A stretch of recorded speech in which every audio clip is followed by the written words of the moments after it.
சீமான் பேசிய ஒரு சின்ன வீடியோ கிளிப்பிங்ஸை இங்கே பாருங்கள்.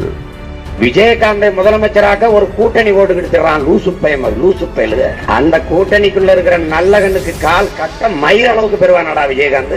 காலு கட்ட மயிரளவு. திருமாவளவனுடைய போராட்டத்திற்கும் ஈகத்திற்கும் ஒரு துளி அளவு பெறுவானா விஜயகாந்த் முதலமைச்சருக்கு எத்தனை எழுத்துன்னு சொல்ல சொல்லு, பதவியை கொடுத்துருவோம். விஜயகாந்த முதலமைச்சராக்கி இருந்தோம்னா ஆந்திராவில் ஆகு, தெலுங்கானால போய் ஆயிக்க. ஏன் ஊர்ல உனக்கு ஐயா விஜயகாந்த் அவர்கள் அம்மா ஜெயலலிதா அவர்களோடு கூட்டணி வைக்கும் போது நான் அவருடைய 45 தொகுதியில் நின்றார்கள். அவர்கள் 45 தொகுதியிலும் அவர்களை ஆதரித்து நான் வேலை செஞ்சேன். ஐயா விஜயகாந்த் அவர்களுக்கும் நான் வேலை செஞ்சேன். அவருடைய தொகுதியில போய் நான் வேலை செஞ்சேன். கடைசி அரை மணி நேரம் தான் இருந்தது. முடிய போகுது அந்த 10 மணி நேரம். வேகமா ஓடி போய் அந்த கடைசி அரை மணி நேரம் நான் பேசி இறங்கினேன். அவருக்காக கடைசி அந்த கூட்டத்தை அன்னைக்கு அங்க முடிச்சோம். அவளை வேலை செஞ்சேன். அவர் மேல நாங்க நிறைய நன்மதிப்பு கொண்டிருக்கிறோம்.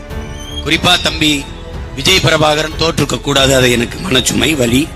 அவங்க வெல்ல வைத்திருக்கலாம். இப்படி பேசிய சீமான் தான் இப்போது அதிமுக ஆதரவையும் தேமுதிக ஆதரவையும் கேட்டுக்கொண்டிருக்கிறார்.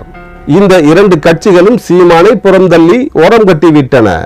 தனித்துத்தான் இவர் நின்றாக வேண்டும். வேறு கட்சிகளோடு இவர் நின்றால் இவருக்கு இப்போது கிடைத்திருக்கும் பெயர் கூட கிடைக்காமல் போய்விடும்.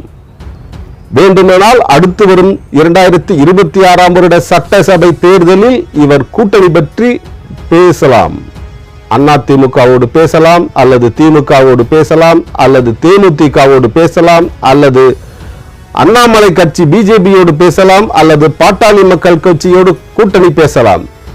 2026 வருட சட்டசபை தேர்தலில் எந்த கட்சியோடு வேண்டுமானால் கூட்டணி பேசலாம். ஆனால் இந்த இடைக்கால தேர்தலில் இவருக்கு யாரும் ஆதரவு தர மாட்டார்கள்.